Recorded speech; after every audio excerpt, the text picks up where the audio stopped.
So welcome everyone. Tonight is a workshop session. To everybody who's watching from home, thank you so much for getting on board with us and listening to tonight's workshop discussion on school choice. We're happy to have you here.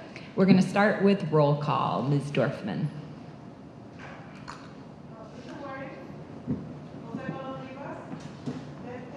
Present. Present. Here.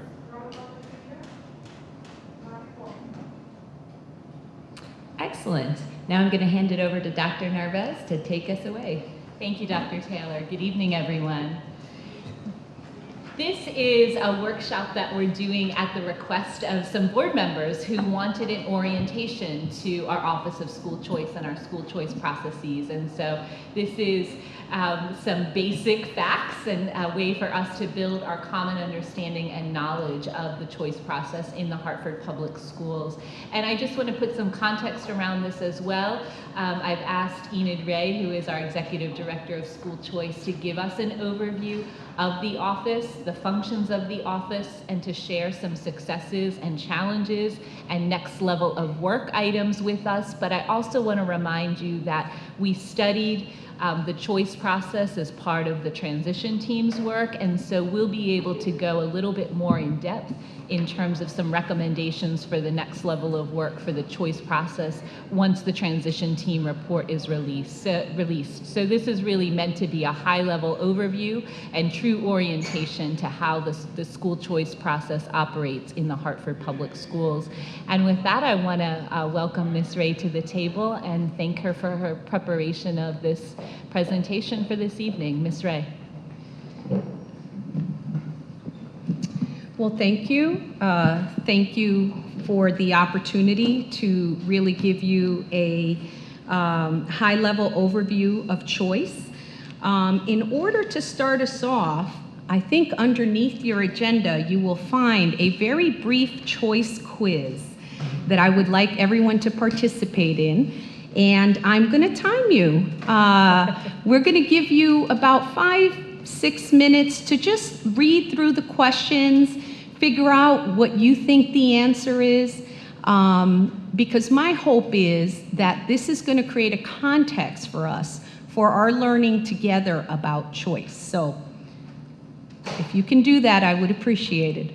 This is the part where we're trying to make the workshops more interactive. I forgot to say that part. Dr. Narvez, may I borrow your pen? Yeah. Anyone else need a pencil? There's always someone in the class who comes without her supplies. At Hartford Public Schools, we care about one thing above all, the future of our kids. That's why we're dedicated to providing all students with the knowledge and skills needed in the new global culture. Hartford Public Schools is thriving. More student success stories, more world-class facilities, more university and corporate partnerships, more amazing talent coming and staying in Hartford.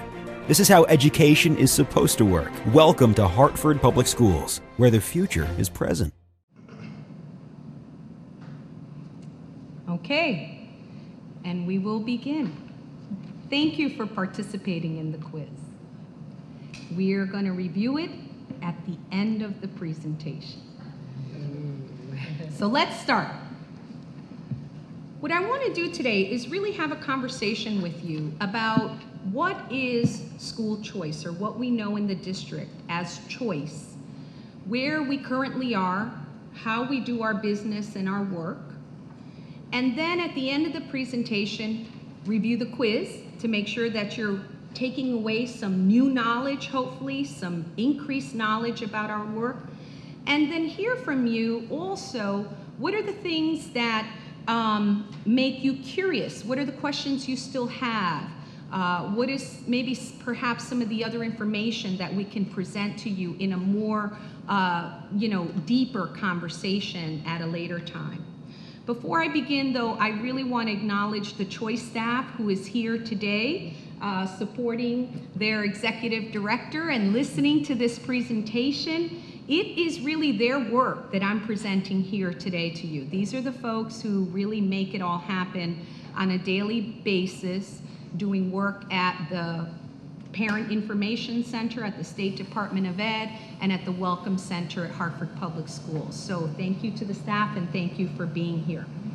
But let's get into the presentation. So the first half of the presentation is really about overview of basic facts and questions that I know many of you have heard and had to entertain in the community from parents and residents. What does it mean to be an all-choice system of schools? We often get that question in Hartford Public Schools. It also comes in the variety of, why do you do choice? Why do we do choice, right? Why do we do choice?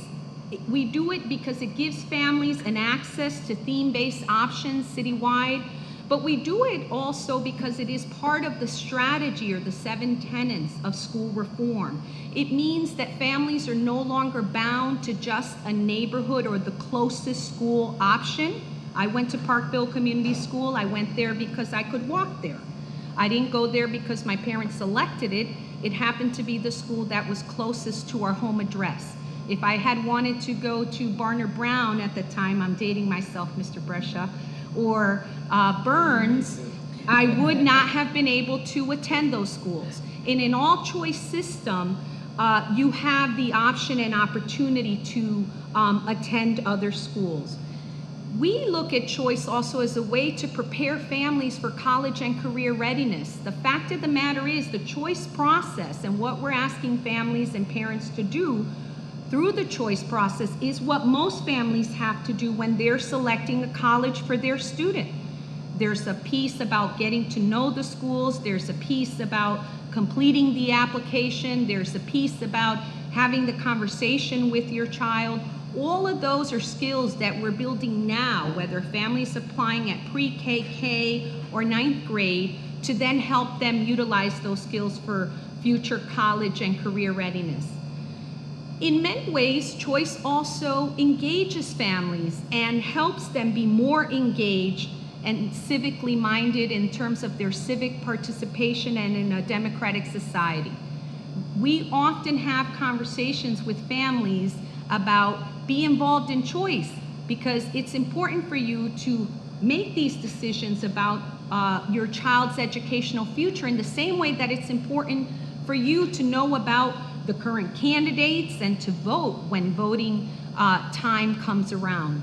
And you'll see, I think a year ago and this year, you'll see that we use the time that our parents go to the polls to vote as a time to also remind them about choice, right? Who applies? In Hartford, we have families, Hartford resident families that apply, and we also have non-resident families that apply through us. However, Hartford resident families apply through the district choice application, and non-resident families who want to access our magnet and district schools apply through the regional school choice office.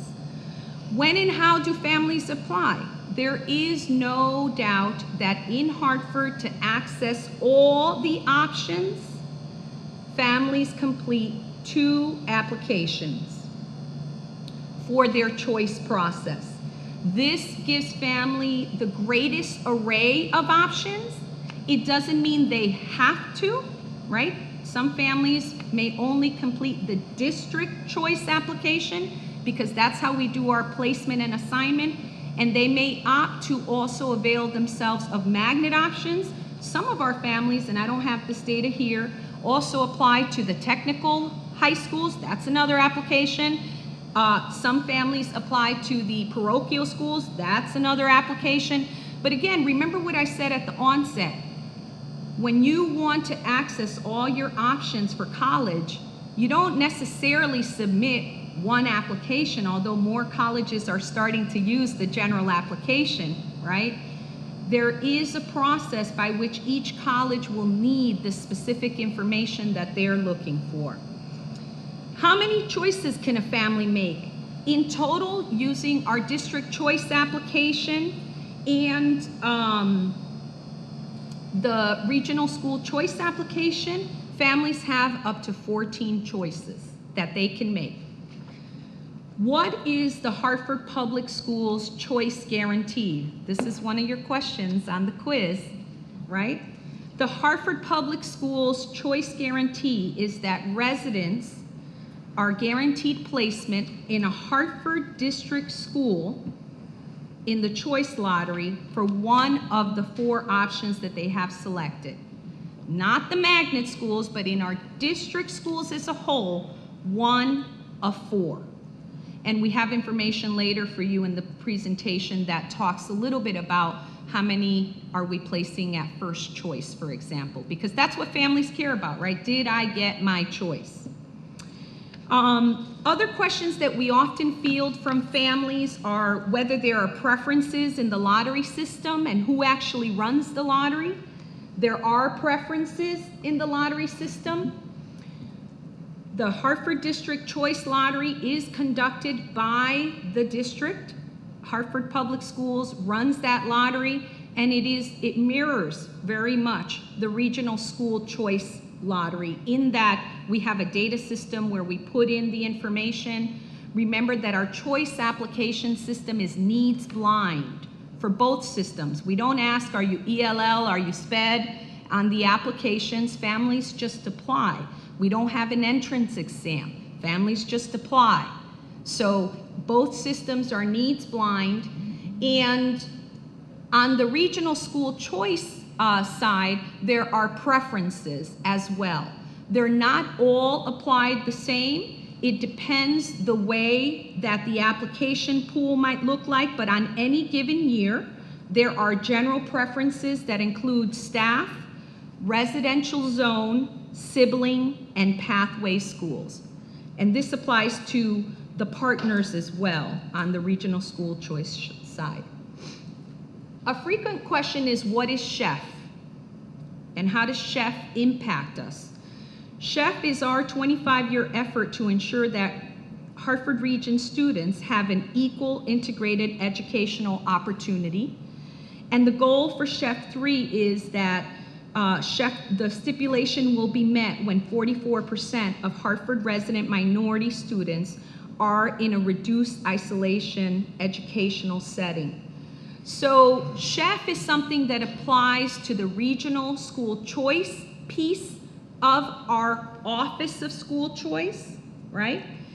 It is also some of the tenets, I would say, the fact that families can select, and CHEF as a whole has been something that we've looked at as a school system of choice. The fact of the matter is that we have grown largely magnet options, and we've also grown theme-based options in our district schools. What happens if you come after the lottery? Do families have choice? Families who come after the lottery application period are placed where there are available seats. That is a fact. However, each of my staff is instructed, and where we can, we offer families an option. So if there are 2 schools that have seats available, we ask the family, what do you think might be your preference in these schools? There are times, however, that we have to seat a student where there is a seat available without giving the family the option. We are a public education district, and our responsibility is to provide a seat for the child. And we try to do that within 24 to 48 hours at the out end. And we'll talk a little bit about the challenges in doing that as we go through the presentation. Once the lottery application process closes, then families have to wait to apply to for the next year. What is the difference between neighborhood and community schools? This was also on your quiz. We use neighborhood and community schools kind of interchangeably in our district, but they really are different. Neighborhood schools, we have a group of neighborhood schools in the district, and those schools are defined as designated schools where only families who live within the walking distance of 1 mile or less can apply. And that is a distinction that is conferred on 3 schools, Naylor, Milner, and Fox Elementary. Those are neighborhood schools by design. What that means is that when you are completing the choice lottery application for the district, those are the only schools that if you are a citywide resident who lives in the deep South End and you're trying to get to Fox Elementary, you would not be able to access that school unless you lived a mile or under. Community schools, on the other hand, are a comprehensive approach for improving academic achievement by coordinating the services and supports that students need to be successful in school and supporting the healthy development of families and communities. You hear it in the definition. It is really a supportive approach to wrap around services, supports, and opportunities for the families and students of a school in order to achieve academic success. And in the district, we have 7 community schools. They are Belize, Burns, Burr, Clark, Milner, West Middle, and HMTCA. So I wanted to quickly go through that because I thought that this was a quick cheat sheet that I could offer you when questions come, when parents have concerns, when someone says, I can't get into my neighborhood school. Neighborhood is defined in a particular way. For the rest of the schools, we just use district schools. And maybe that's something we need to look at in the future. What's the new lexicon, the new language around choice, right? As we move forward into the next phase and stage of our reform efforts. But right now, that is how we define the terminology. Moving to the general overview of choice, it is a common perception that all that choice does is the lottery. And that is not fully correct. We do a variety of functions under the Office of School Choice that really create a hub for our district in that we are a department that touches many aspects of the operations of our system. So I'm going to go through each of these quadrants quickly to give you a sense of what it is that we do, how it is that we do our work, and what the numbers, very high level, basic. I know you're going to be tempted to ask me a lot of detailed questions about the numbers, and we're keeping it at a very basic level, but I'd be happy to have conversation about that. So on the lottery piece, we do the lottery, and it is time bound. The lottery opens in November and closes now traditionally in February. And we try to align our district choice lottery with the regional school choice lottery that we're part of as a partner, so that families don't have to keep 2 dates in their head. When does that one open? When does the other one close? We really try to align our efforts to help our Hartford families and the families in the region truly access all the options. The other piece that we handle as part of the lottery is that there is a number of students that annually apply to come into Hartford Public Schools to district schools that are not magnet schools, but we call them open choice schools. Those schools have a set number of seats that are offered up in the lottery to suburban families who want to access perhaps that theme or the schools in a particular neighborhood, and we can talk about that. So before you have the slide that talks a little bit about the application totals. And I provided you with 2 sets of data just for general overview and review. One provides you information on the Hartford residents who applied to the regional school choice. This is just Hartford residents, and it's all partners. Remember that in the regional school choice environment, Hartford is a partner, Creek is a partner, Bloomfield is a partner, East Hartford is a partner, and I think I'm missing one. Oh, Goodwin College is also a partner. So these are all the Hartford resident applicants, and we gave you 3 years worth of data.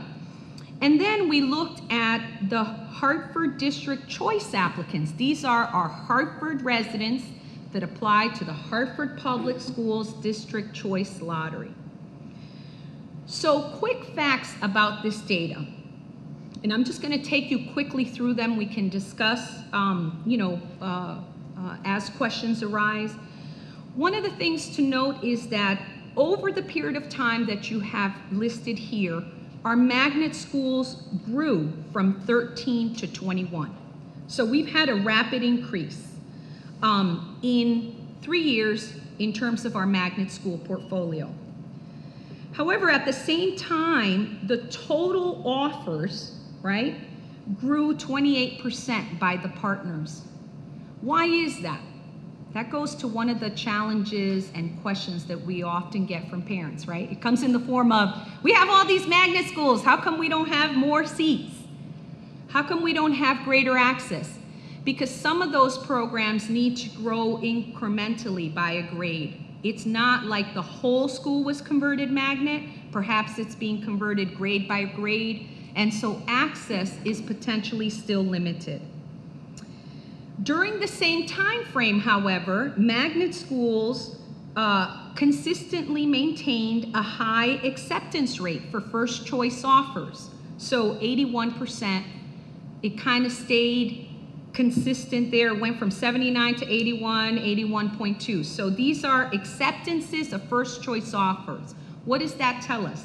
That's telling us families are accepting, our Hartford families are accepting, remember what this data is, are accepting at 81% the magnet offers that they receive.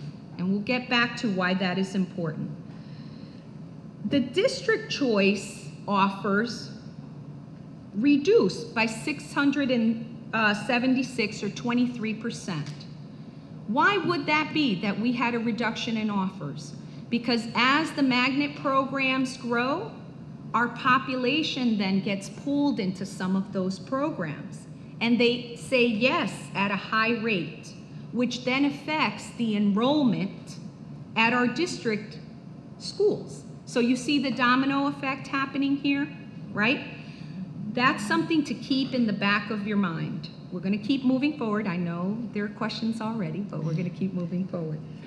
At the same time, and this was a great data point for us to see when we were examining the data, our acceptance rate is increasing. That's a positive.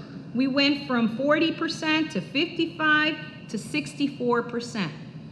That means that more of our families are saying, yes, we're going to stay at the district and we're going to go to a district school, right?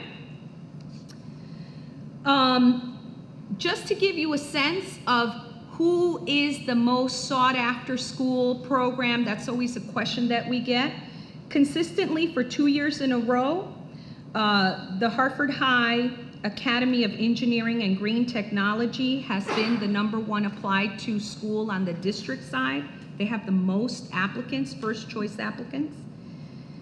And Sport Medical Sciences is the #1 most applied to first choice applicants, high school only, right? When we look at the most applied to elementary school, Achievement First had the most first choice, which is a charter. Achievement First had the most applicants, first choice applicants. And Capital Prep on the elementary had the most applied to first choice applicants. If you combine Capital Prep's numbers on the high school, they were a close second on the high school, and their numbers on the elementary, overall in our district, it would be the #1 applied to school for first choice. But we would have to combine all the numbers, okay? Most improved applicant pool school, Culinary Academy at Weaver. It was still at Weaver. I want folks to know that. It was still at Weaver and had the most improved application pool. Decreased application pool. Buckley High School Teacher Prep and Humanities Academy. Decreased application pool. So we look at this data, why? Because it tells us viability, it tells us what are families opting for, what are the themes that are interesting families, and you know, it gives us a sense of how we're moving the process from year to year. Did I do this right? Uh-oh. Okay, I'm gonna move to the second slide here.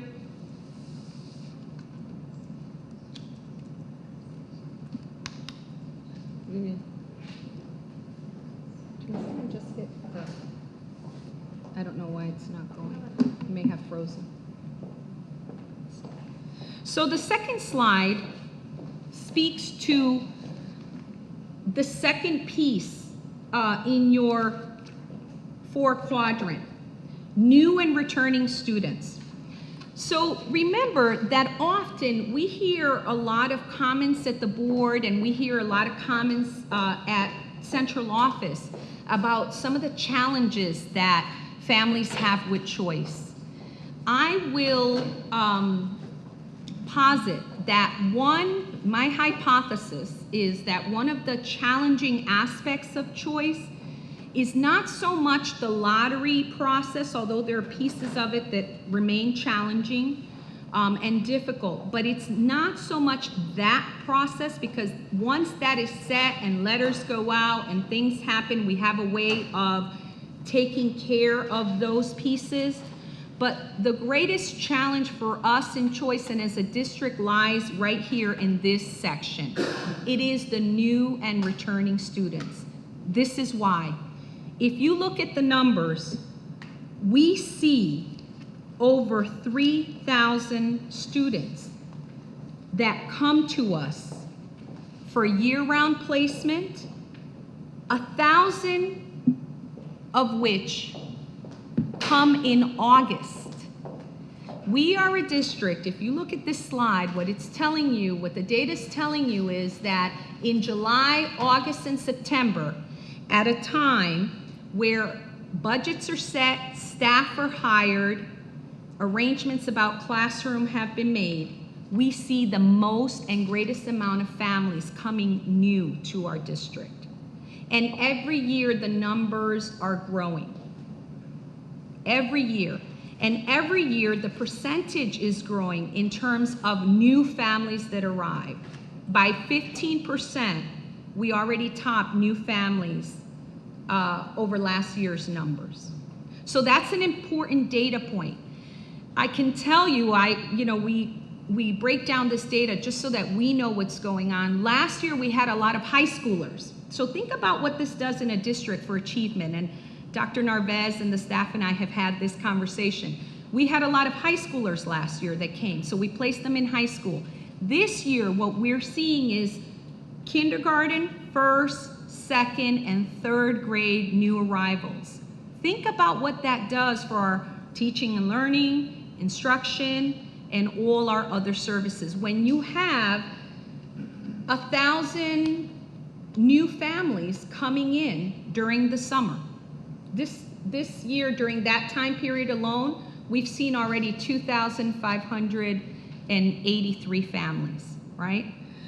So what I can tell you about choice is that annually we're seeing about 1/3 of our student population, either because they're coming in new or because we've placed them in one of the other lottery. We do about 2,500 to 3,000 lottery placements in each lottery, and then you add on top of that this 3,380 number of new students.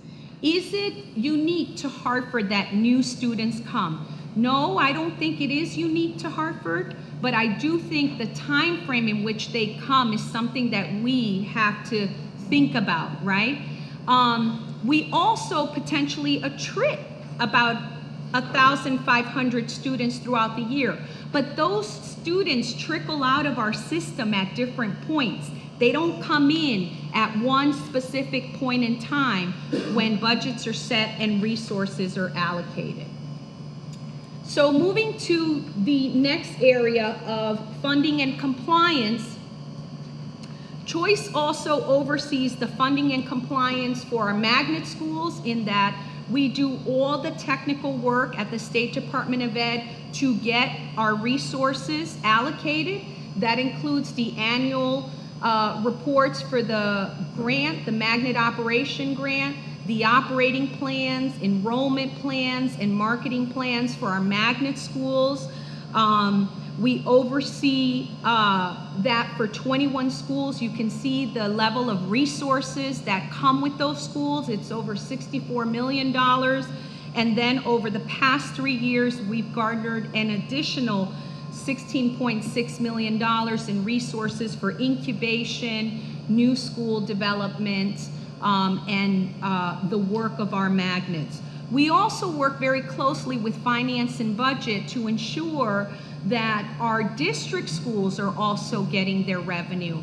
Often, if there's a question about overage in a classroom, or if a school has more enrollment than projected, Choice is consulted, and we pull our records to see, did we in fact, was this something that we did intentionally or perhaps sometimes unintentionally to a school, and we help advocate for moving the resources to the schools that need it based on their enrollment.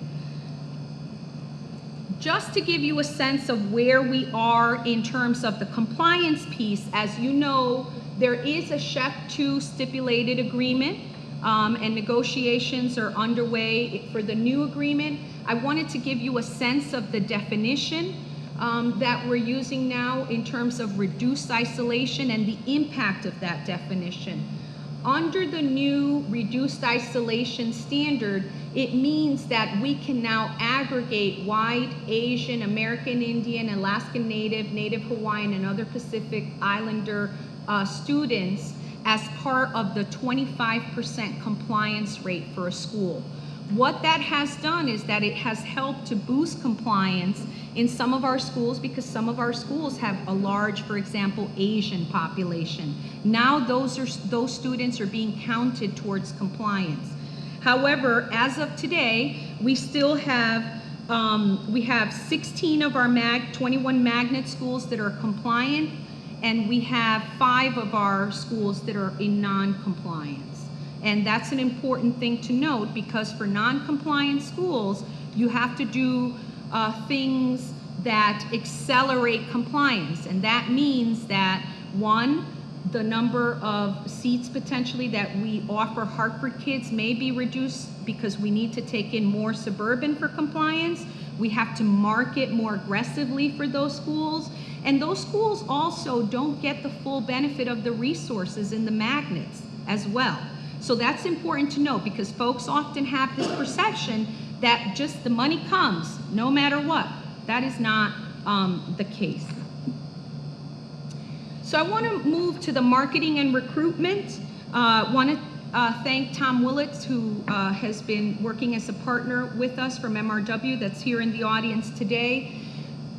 We had put together a 3-year, what ended up being a 3-year marketing plan for how we were going to address choice as this phase of reform. Why? Because previous to my tenure, there was a director at the Regional School Choice Office, and there was staff at the Hartford Public Schools for choice. So unifying both of these offices and making them operate under one umbrella has been really important.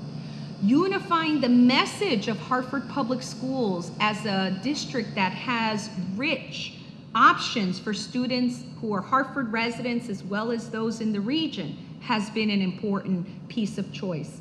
So our new approach has been to unify and focus on all schools and all families. I think some of you remember when we just had really strong marketing campaigns for the magnet schools, and the district schools didn't have materials, didn't have a brochure, didn't have a representation. We have taken care of that. It's been a new branding where we're creating a distinct story of Hartford Public Schools, branding it as the district with the greatest availability of options in the region. Our new messaging has been about access and opportunity. Your child's future begins here at Hartford Public Schools. And again, as I mentioned, new materials, unified in application and information campaign. What we're teeing up for the next year is we're going to continue what we call the Choice 3.0 branding, and we're going to really focus on telling the HPS story of success. We want to highlight our students, our staff, and our story of success. We are a work in progress and we're moving towards the future. We want to simplify the information that we have in the future guide, which I know you've seen, and make it more accessible to families. We want to target underrepresented populations such as ELL and SPED. Why? Remember what I said at the beginning of the presentation. This is a needs-blind system. We don't ask on the application, are you SPED or ELL, which means that we have to engineer and develop a strategy to get to those families and ensure that they are using all of their options. And we want to have a greater presence pre and post based on those acceptance rates that you saw. And we want to build the capacity of all schools to market and recruit students. And for us, we are committed to making choice the gateway or the place where families learn first and most about our schools as a whole and about exercising their options, and where they begin to test those skills, right? And develop those skills for future college and career readiness. So moving quickly to some of the successes and challenges, we have the largest array of theme-based school options in the greater Hartford region. Every time we talk about choice, every time we talk about what exists in Hartford Public Schools, and when we hosted the Magnet Schools of America conference, people could not believe the array of options we have for magnet and district programs. The new reduced isolation standard, as I mentioned, has helped to boost compliance for some of our schools. I'm sad that Mr. Waring is not here to hear this one, but we have 100% application completion rate for 8th grade transitional students 2 years in a row now running. And we noticed this year reports from principals talking about schools getting families who choose them and how that's impacting their school climate and culture, both on the district and on the magnet side. Now, as you know, that's also a corollary challenge. We have schools that are not as widely selected as others. And we have a very strong working relationship between the Choice staff and the Welcome Center. Some of our key challenges include, they've been mentioned, the fact that we're aligned with the Regional School Choice Office, and their application process means that any delays, and we saw this year on RESCO, will impact us. Preschoolers and kindergarten families, we need to increase their timely application. Many of them are walking in August, June, July, right? Those families, because they're new, they're still operating on, I live near Parkville Community School, I'm going to go to Parkville Community School. That was my last contact with the school. Zone transportation and availability of seats impacts choice options, selection, and placement. If you rely and use the Hartford Public Schools transportation, then your choice is really a zoned choice between schools in your zone. If you transport your child, you potentially have the greatest venue of options available to you because you can truly go citywide. So we have to be cognizant of those parameters and barriers. As I mentioned earlier, the post-lottery placement piece, those families that come after, we need more attention. We need to examine and review a process for those families. And something that we heard in the transition team meetings, the variability of school performance affects the equity principle of choice. Families don't feel that all the options are of the same quality, and therefore we hear that a lot. You know, it's not really a choice, right? So we have to address that as a district. And not all families are accessing choice at the same level.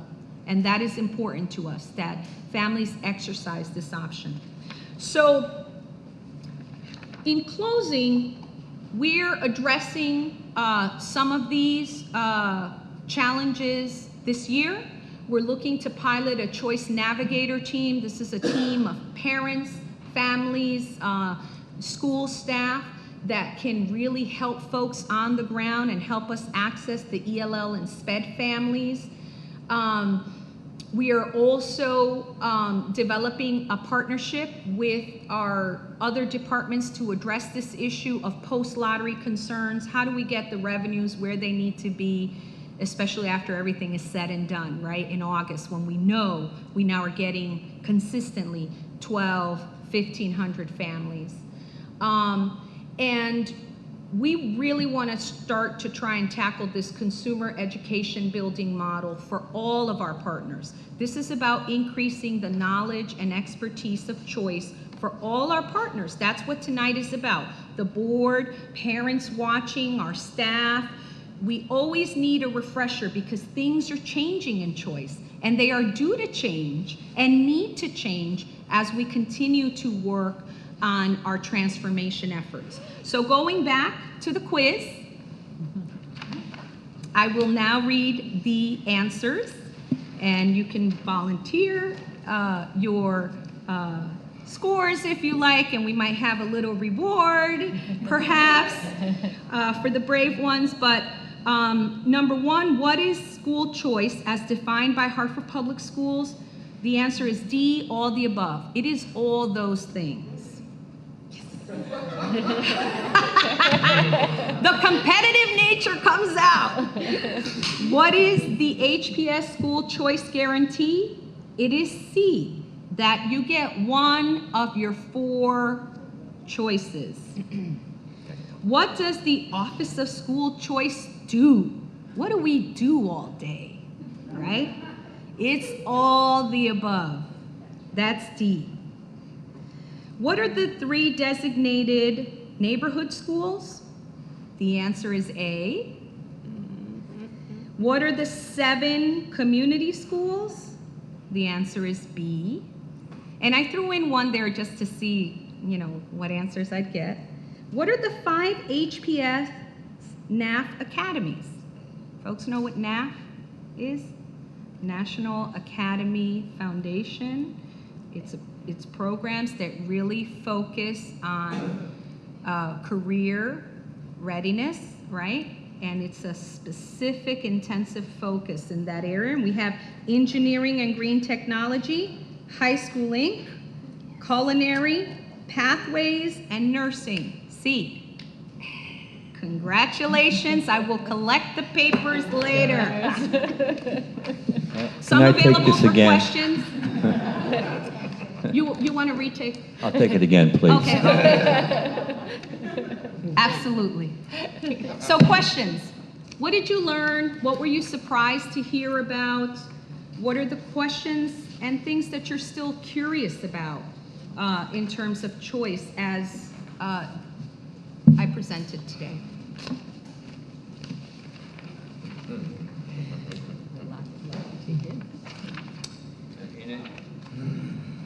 On the question about declining Enrollment. attendance or registration, what does that affect the magnet school in terms of resources they will get? What happens when some get a lot of registration and then the others start to decline? Yeah, I think that the issue of declining enrollment for the district is one that we need to examine. So what actually happens on the magnet school side is if you're not compliant, you're not paid for the full enrollment that you projected. You're only paid for the actual number of the students that you have, which is just like every other school, right?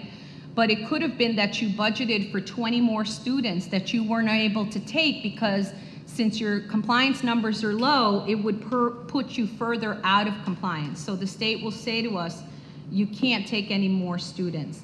On the district side, the decreased enrollment means that you don't have students in the building. And you have seen that there's some of our schools whose enrollment over the years have gotten smaller and smaller.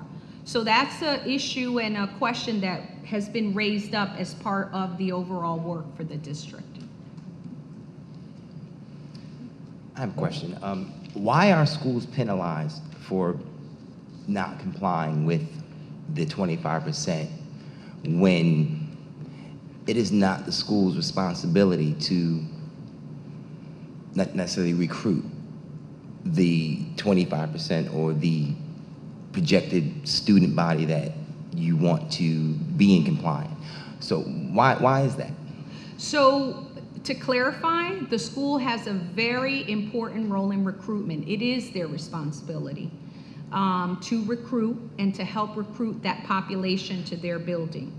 The Office of School Choice's recruitment and marketing campaign is a whole-scale campaign that talks about all the options under our HPS umbrella. But each school, and if you go on the school's websites, you'll see many of them have their own videos, their open houses, and their materials to attract families. One of the challenges that we're seeing overall, I think, in the regional school choice lottery system is that we're seeing a browning of the suburbs. The suburbs don't look anymore like they used to 25 years ago when when Chef was filed. And so that becomes a challenge not only for Hartford, but all the partners. And so that is something that I think needs more examination. You know, is 25% still the standard? You know, how do we create schools that are more attractive and, you know, open to other suburban populations? That's part and parcel of the dialogue. But we have to submit an operations plan to the State Department of Ed. That's part of our magnet, that's part of the magnet work that we do.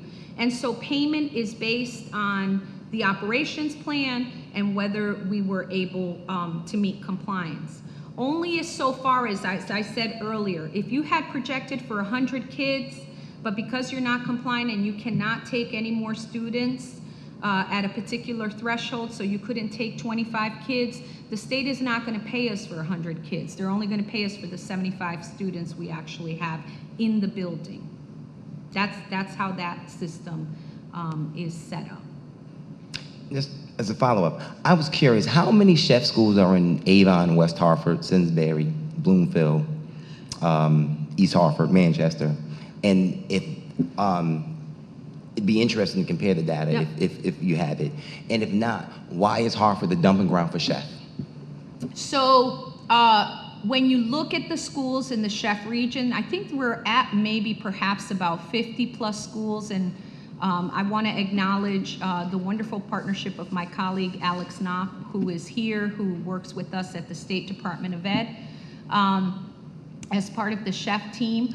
The majority of Hartford chef schools or magnet schools are within the Hartford boundaries, but remember, Hartford also has a school in Manchester, Great Path. We also have a school in East Hartford, Pathways. So we've benefited from also having schools outside the city boundaries that are chef schools. And then of course, when we look at the CREC schools, they're in a variety of towns throughout the region. And now we have a chef school in Bloomfield. I think we have 2 in Bloomfield and Seba in East Hartford. So the region is comprised by a number of towns. Hartford schools, the majority of them are within our Hartford boundaries. But we do have Hartford schools outside of our We boundaries. do. And Yep. I guess this was confusing to me, because how is it a Hartford school, but if it's not located in Hartford, but we're paying for it?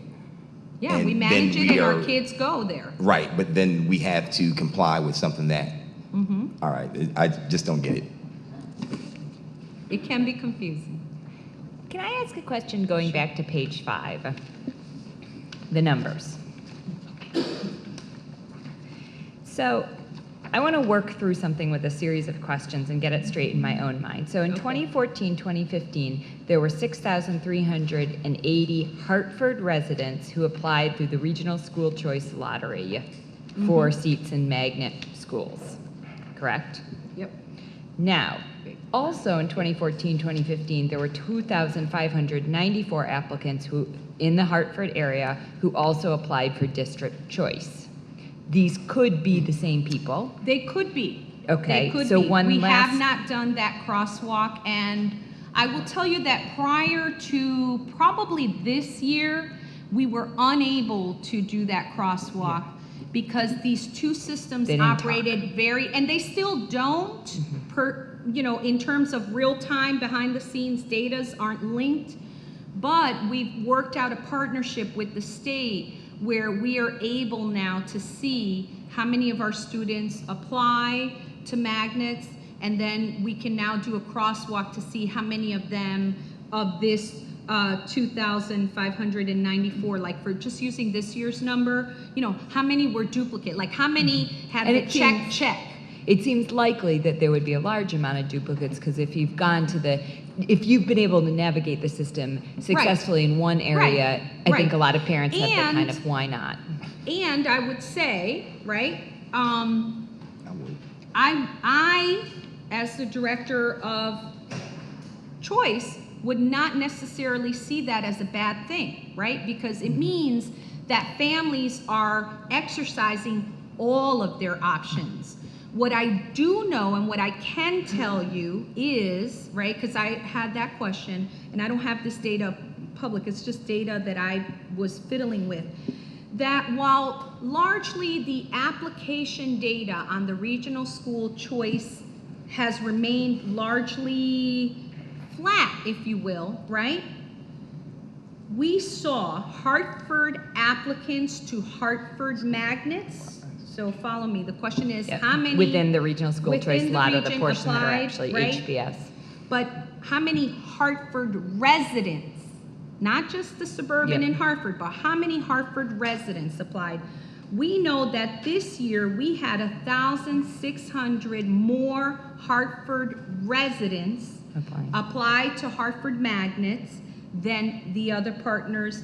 And last year we had 1,340, which says that families are not only exercising their options more, they're also selecting Hartford magnet options more than before. Okay, so, which is a great point. Back to the numbers for a second.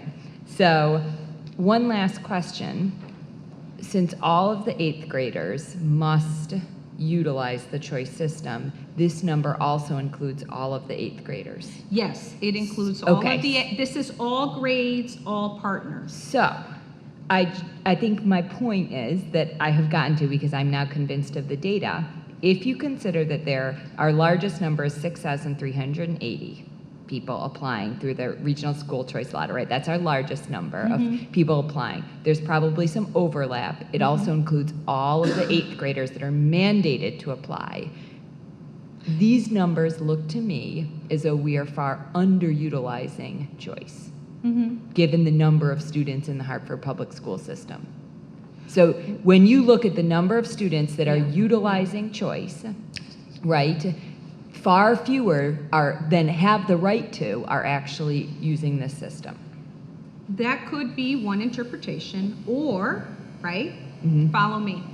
If we have a system that encourages usage at all grades, yes, we would expect to see a huge, larger number But of there our are critical families. levels, transitionary levels. But we have a system that's built really around pre-K, K, 5, and 8. And so if you take it within that context, it is within the band. Now, if you subscribe to the thought that everybody and anybody can choose at any point, right? Exactly. Then you see a decrease. So I guess what I'm wondering then, what would be valuable, and I think would really place these data in context, because you raised an excellent point, would be to understand, when we're talking about choice, how many potential people in a given year could utilize choice relative to how many who do. And that, to me, would be the most significant portion of data to understand, is this system really working for us in the way that it could? Because your point about transitionary grades and the people who hypothetically would be applying is a really valid one. And all of these, the questions that I just had to ask, and then your Right. interpretation, I Right. think make it really difficult Yeah. to understand who is using choice. Yeah, and I would say to you further that the way we've implemented choice over the years has been somewhat of a moving target, Yeah. right? So when you look in 2012, 2013 on that chart, that 3,740 was a forced choice because we had ninth grade academies then. So people selected twice. They selected to the ninth grade academy, and then they selected out of the ninth grade academy to a particular academy. So you went to ninth grade at Hartford High Academy, and then you selected to Buckley. You know, and so that really inflated the numbers. I mean, it begs the question of what is the choice system that we want? What are the parameters of it for our family? What I can tell you in looking at the data over 3 years, we've seen a decrease in transitional families applying. 3 years ago, we had the 3,740. Those were largely transitional students. And then we ran a whole nother lottery for non-transitional families. So we gave another opportunity to apply, and the numbers were like in the 5, 6, 700s. That number has consistently whittled down. It could be that families aren't accessing, right? But it could also be that families are staying and sticking and, you know, staying longer with the process and saying, wait a minute, the greatest availability of seats is at the transitional grades. By the way, that is a fact. That is the system we have, both in the regional school choice and in Hartford Public Schools.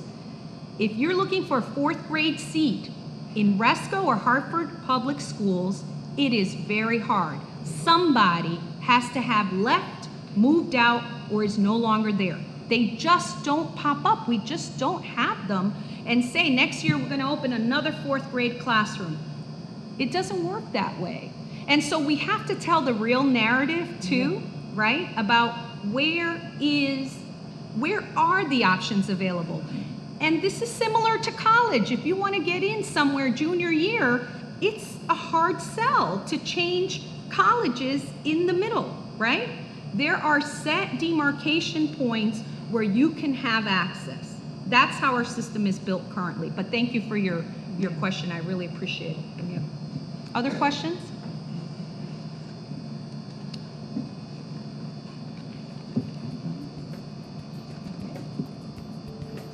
All right. Yeah. All right. Well, unless there are any other last-minute questions, we will say thank you so much for an Thank you. excellent presentation and opening this narrative, and the meeting's adjourned. Great. Thank you.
At Hartford Public Schools, we care about one thing above all, the future of our kids. That's why we're dedicated to providing all students with the knowledge and skills needed in the new global culture. Hartford Public Schools is thriving. More student success stories, more world-class facilities, more university and corporate partnerships, more amazing talent coming and staying in Hartford. This is how education is supposed to work. Welcome to Hartford Public Schools, where the future is present.